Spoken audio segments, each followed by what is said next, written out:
Maka itu artinya Islam ini ingin kita inilah ya, kita ini yang mewarnai lingkungan Bapak Ibu sekalian.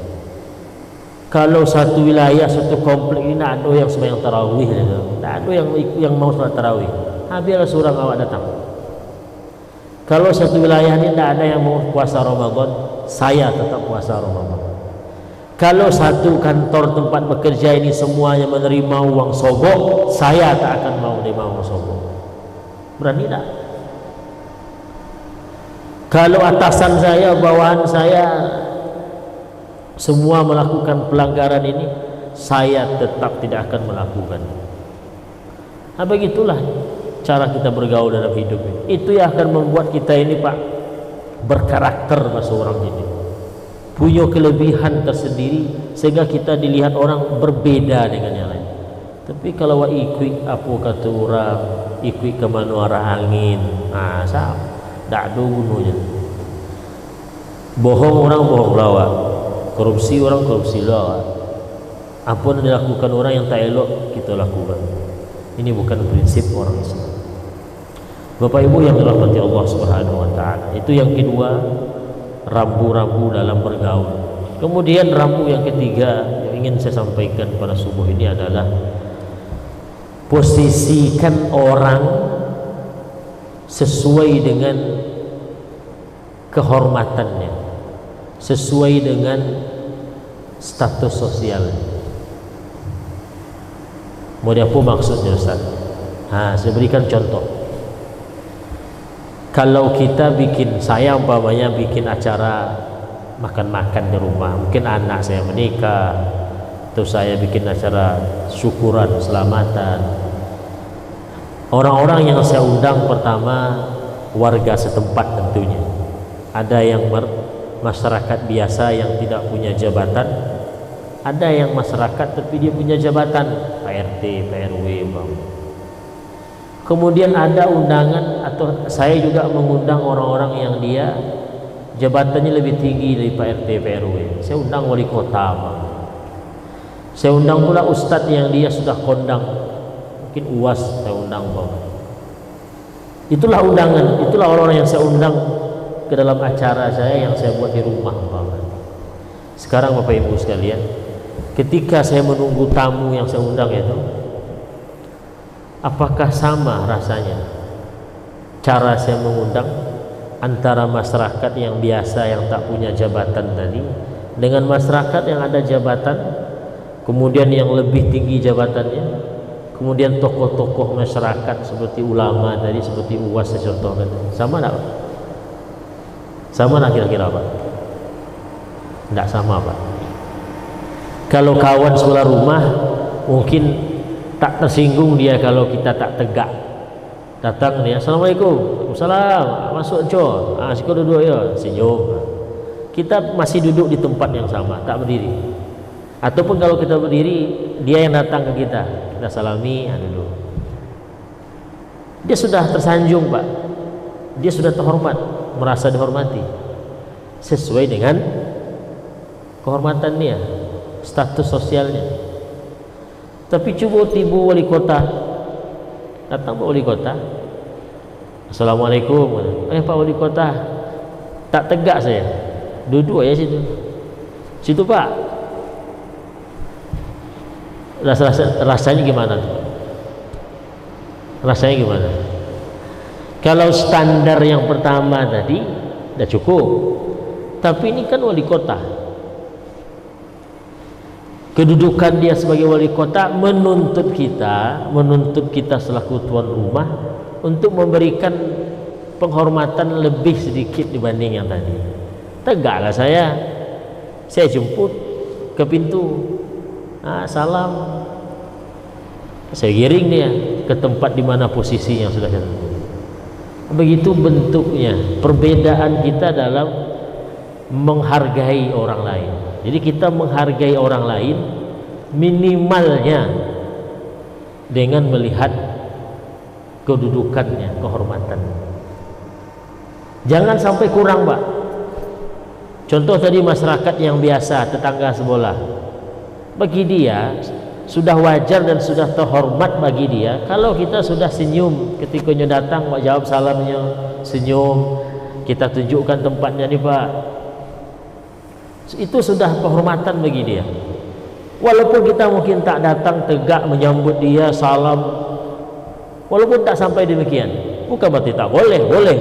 Tapi normalnya bagi dia itu, standar bagi dia dihormati itu ya dengan cara yang tadi, senyum, jawab salamnya, kemudian tunjukkan di mana tempatnya, begitu, disapa sedikit, lagi sehat nak, dan begitu.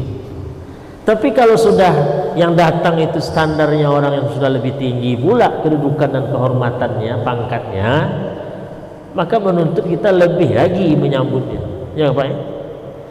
Atau mungkin kalau itu yang berat cara memahaminya, coba lihat pembagian tempat duduk lah umpamanya. Tersinggung enggak kita? Saya diundang nih ke rumah orang yang bikin pesta. Status saya sebagai undangan masyarakat yang biasa. Rupanya kawan tuh ngundang para pejabat, Pak Wali Kota. Sampai di tempat kursi itu dari bagi-baginya. Kursi terdepan itu tertulis gubernur, wali kota. Apalagi tokoh masyarakat. Saya karena bukan wali kota, bukan gubernur, bukan tokoh masyarakat, tetap di situ duduknya. Tentu di tempat, di kursi yang ada, yang sudah disediakan juga khusus. Apakah pantas saya tersinggung? Pantas Pak? Tidak pantas.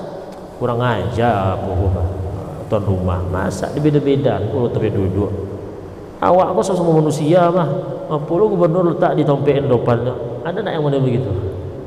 Itu namanya nak sadar diri. Maka ternyata Bapak Ibu sekalian, dalam agama kita mengajarkan model begitu. Ini orang ini ustadz, maka status dia sebagai ustadz itu ada tuntutan orang lain menghormatinya lebih dari menghargai orang yang bukan ustadz. Itu saya maksud. Ini orang ini pejabat, ini orang ini tak pejabat. Status dia sebagai pejabat publik itu menuntut kita menghargai dia lebih ketimbang lebih sedikit dari yang bukan pejabat. Contohnya, mana dalilnya Ustaz? Kadang-kadang bertanya dalil orang, ada dalilnya. Dalilnya adalah ada satu peristiwa di mana istri Nabi yang bernama Aisyah didatangi oleh seorang pengemis. Pengemis Pak. Tentu kalau pengemis itu le udah pakai dasi nak. Nah, kecuali menipu. Pengemis itu bajunya, ya tahulah kita status sosialnya pengemis itu. Bukan hina orangnya enggak, tapi status dia seperti itu. Datang meminta kepada Sayyidah Aisyah. Lalu apa dilakukan oleh istri Nabi kita Aisyah? Diambilnya roti, dikasihin, nih, bawalah. Dah pergi. Tidak berapa lama datang pula orang lain. Dia tak meminta Pak, cuma lewat saja. Pakaiannya rapi, necis. Dia tak meminta, cuma lewat. Lalu Aisyah bilang, mampir dulu, silakan duduk. Ini ada sedikit makanan. Aisyah menawarkan dan mempersilahkan duduk. Bukan Aisyah nanti menemani dia, tidak. Itu istri Nabi tentu harus menjaga hijab. Artinya Aisyah itu sudah membedakan cara memperlakukan dua orang ini. Kan beda Pak ya. Kalau yang pengemis tadi diagiannya roti, silahkan. Artinya tak dipersilahkan duduk, bawa. Tapi orang yang satu ini, orang yang kedua, malah diminta, diajak, silakan duduk, ini ada sedikit makanan, silakan. Kan beda tuh Pak. Apakah berdosa sikap atau cara Aisyah menyikapi dua orang? Nah, maka ada orang yang melihat tingkah laku Siti Aisyah ini, heran dia, kok dibeda-bedakan ya, kan sesama manusia. Sama ya awak tadi pikir kok bedakan pula pejabat dengan tak pejabat datang ke acara pesta. Awak sama-sama orang ya. Itu mungkin cara pandang ya. Akhirnya apa kata Aisyah radhiyallahu anha? Beliau menyampaikan sebuah pesan Nabi. Apa kata Nabi? Anzilun nasa ala manazilihim. Tempatkan orang sesuai dengan kadar kehormatan atau status sosial. Artinya itulah alasan kenapa Aisyah membedakan dua orang ini. Kalau pengemis itu datang ke rumah awak, awak aginya apa yang dimintanya, senyum awak bagiannya. Walaupun tak kita suruh makan dulu di tempat kita, duduk di rumah awak untuk memakannya, inilah senang hati pak, lah merasa dihargai itu. Tapi cuma orang yang berdasi, yang pejabat, dia mode itu, mungkin dia bilang, kecik dan pengemis, mungkin itu. Maka dalam standar protokoler begitu pak. Coba masjid ini kalau ngundang wali kota, ngundang gubernur, sama tidak protokolernya, ngundang presiden, itu diatur semuanya pak. Menengok siapa yang diundang. Kalau yang diundang itu wali kota, itulah ada protokolernya tuh, apa yang harus dilakukan supaya itu jangan merusak jabatan wali kota ini, merusak sosok wali kotanya. Kalau gubernur yang diundang lebih tinggi lebih boleh. Maka dulu pernah satu peristiwa yang saya alami, yang akhirnya saya tahu dengan kaidah ini Bapak Ibu sekalian atau hadis ini. Dulu ada acara di Pekanbaru ini, acara perkumpulan imam masjid sedunia. Jadi diundanglah imam-imam masjid dunia ya, dari Arab, dari mana lagi. Kebetulan saya diminta untuk jadi guide atau jadi penerjemah, pendamping mufti Palestina waktu itu. Mufti Palestina, kata mufti itu kalau di negara Arab itu kelasnya kelas perdana menteri itu pak, atau menteri lah paling bawah itu kok. Kalau tingginya perdana menteri. Nah coba bayangkan, kelasnya kelas perdana menteri. Berarti kalau dia datang ke Indonesia, servis atau pelayanan yang harus diberikan oleh pemerintah kita kepada orang yang setingkat perdana menteri itu, ya harus sesuai dengan level perdana menteri. Kalau tidak bahaya, kena kita, tersinggung dia, sudahlah, dapat kecaman nanti dari kedutaan Palestina ya. Singkat cerita, suatu kali Syekh itu dijadwalkan dia mengisi di Masjid Ar-Rahman. Masjid Ar-Rahman. Kajian antara maghrib dengan isya. Saya sebagai pendamping penterjemah tentu datang. Setelah jam mau berangkat, tak ada mobil datang. Akhirnya kami tunggu di lobi. Tunggu. Akhirnya datanglah satu mobil yang mobilnya bus kecil pak. Bus tapi kecil. Saya dengan beliau menunggu sedan. Apa nama sedannya? Carry itu apa? Yang mobil khusus untuk para pejabat itu. Tak datang. Apalah masalah? Kalau transportasi kan bukan urusan saya pendamping saya. Tengok jam ini sudah mulai waktu sholat maghrib ini. Akhirnya saya memutuskan sudahlah kita pakai aja lah mobil. Dan ternyata memang mobil itu yang disiapkan pak. Saya bilang sama Syekh, Syekh kita naik mobil ini. Nampak berubah wajah beliau. Saya sudah mulai merasa ini ada masalah nanti. Akhirnya berangkatlah kami dalam pakai bus kecil itu ke Masjid Ar-Rahman. Di tengah perjalanan, apa kata beliau? Nak, saya ini sebetulnya bukan sombong. Saya bukan orang yang sombong, yang angkuh, ingin membanggakan diri. Tidak. Cuman perlu diingat ada hadis Nabi yang isinya tempatkan orang, posisikan orang sesuai dengan levelnya dia.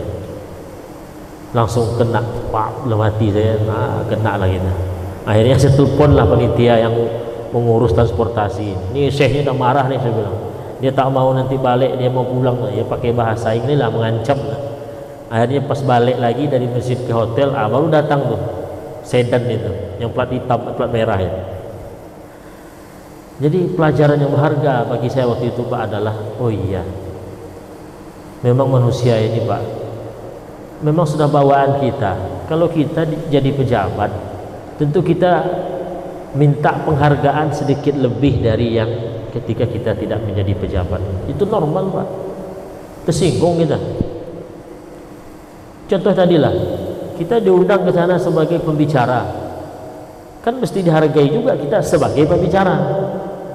Kita diundang di situ sebagai tamu, ya berarti hak-hak tamu kita juga harus lebih dari yang mungkin orang yang dia tak dianggap sebagai tamu. Nah, begitu seterusnya. Jadi dalam bergaul diperhatikan, ini orang ini pejabat di daerah ini. Oh, berarti kita bergaul dengan dia sedikit lebih istimewakan dibanding yang tidak, dia bukan pejabat. Tapi bukan pejabat saja yang diperlakukan seperti itu. Orang-orang yang memang dia punya kedudukan lebih, entah ulama, entah pejabat itu dan lain sebagainya, tokoh masyarakat. Nah, begitu. Bahkan contoh sederhananya, Pak, biasanya kami kalau ustaz ini kalau ceramah yang kami sebut secara khusus kan tokoh masyarakat yang sama-sama kita hormati. Ya sebutlah Pak RT, Pak RW, kepala desa, wali kota, gubernur, kan ada sebut semuanya. Ada yang tersinggung tuh, jemaah paling pojok kurang ajar Ustaz, awak lah ponek datang ke siku menyimak kaji, nak dua sebut-sebut nama awak, kan ada tersinggung kita. Karena kita paham bahwa kita di situ, yang apa pula disebut Ustaz itu nama kita, tak ada tuntutannya. Tapi kalau Pak RW, pengurus masjid di sini, tak disebutkan kata penghormatannya, tersinggung saja dia. Nah, ini Bapak Ibu sekalian. Baik, kita tambah sedikit Bapak Ibu. Kemudian rambu-rambu dalam bergaul sesama manusia ini adalah kalau kita bergaul salah pilih teman kawan bergaul, itu resikonya adalah bisa mengancam agama kita sendiri, Pak. Mana dalilnya? Dalilnya sabda Nabi sallallahu alaihi wasallam, al-mar'u ala dini khalilih. Kata Nabi, seseorang itu agamanya itu berdasarkan seperti apa agama kawan dekatnya. Awak kalau kawan akrab orang penduto, sedikit banyaknya kita pun jadi penduto, Pak, peulok. Saya kalau punya teman akrab, bedakan dengan teman biasa. Teman akrab kalau orangnya tak baik, sedikit banyak kita juga akan terjangkiti, akan tertular tidak baik. Maka betul pepatah yang mengatakan bergaul dengan tukang minyak, kita sedikit banyak kena parfumnya, bau wanginya. Tapi kalau kita bergaul dengan tukang besi, nah, siap-siap juga bau kita, badan kita bau besi. Nah, itulah dia bergaul dengan orang soleh, jadi teman baik kita, ustaz dan juga kawan doke. Lama-lama mesti di ustaz. Tapi kalau kawan orang nan jahe ya, kawan doke, dikit atau akan banyak, dikit atau banyak, cepat atau lambat pun kita akan menjadi orang tidak baik. Maka pesan Nabi di akhir hadis ini, falyanzur ahadukum man yukhalid. Maka hendaklah, kata Nabi, masing-masing kalian memperhatikan siapa orang yang dia jadikan sebagai teman bergaul.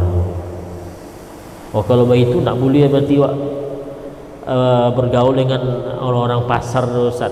Ya, orang-orang preman boleh. Tapi maksud Nabi itu bergaul rapat, teman karib dan teman akrab. Itu maksud Nabi. Kalau cuma kawan sekenal sepintas lalu, ada apa tuh?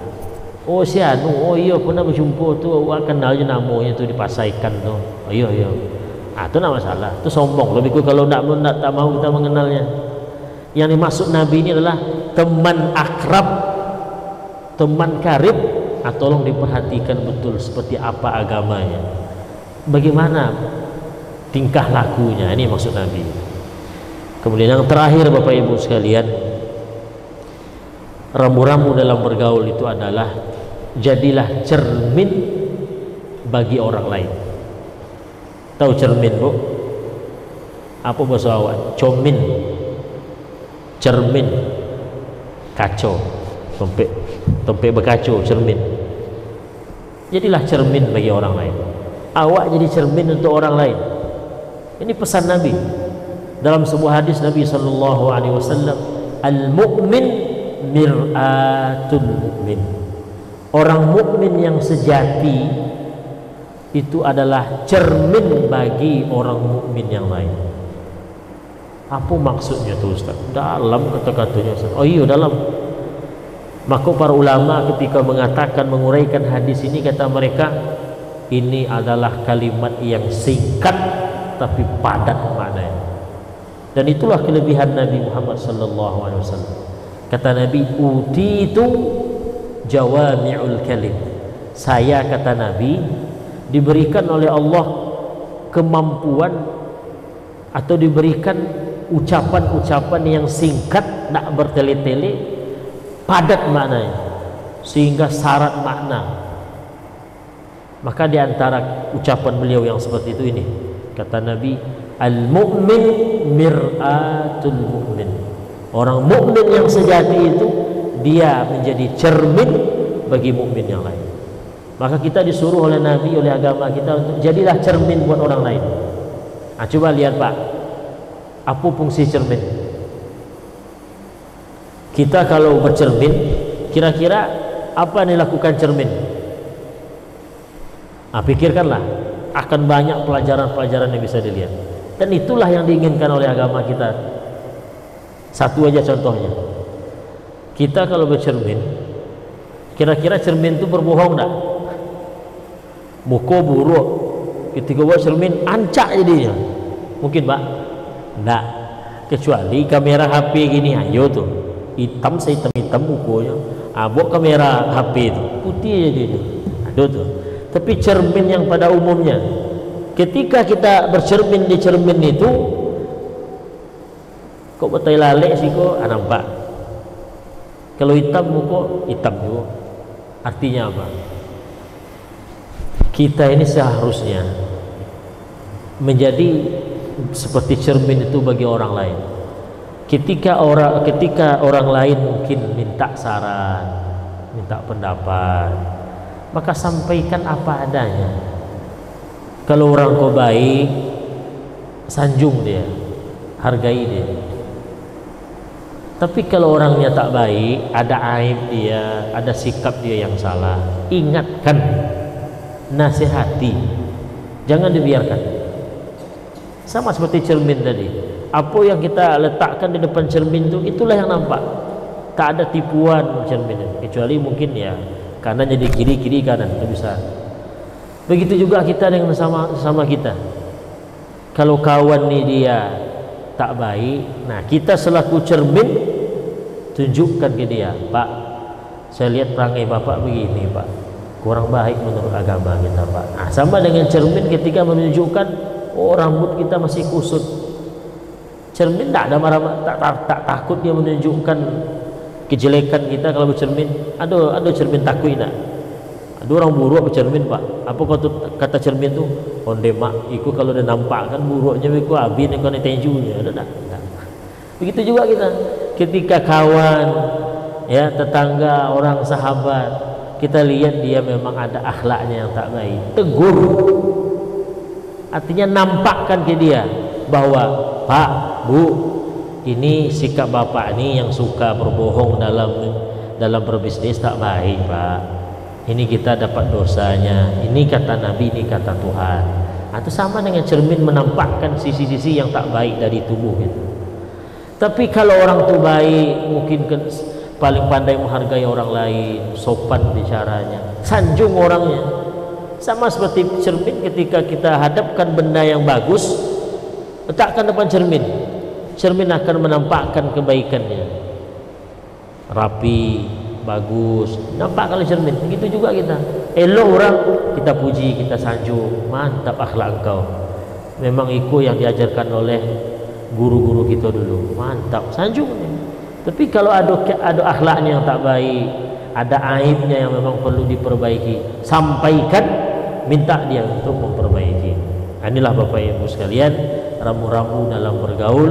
Mudah-mudahan selama kita di bulan Ramadan, setiap tahunnya ada peningkatan, kita menggali apa saja pendidikan-pendidikan yang sudah diberikan oleh Ramadan, sehingga setiap tahunnya, setiap Ramadan yang kita lewati, bertambah pula pendidikan yang bisa kita nikmati dan kita amalkan dari didikan Ramadan.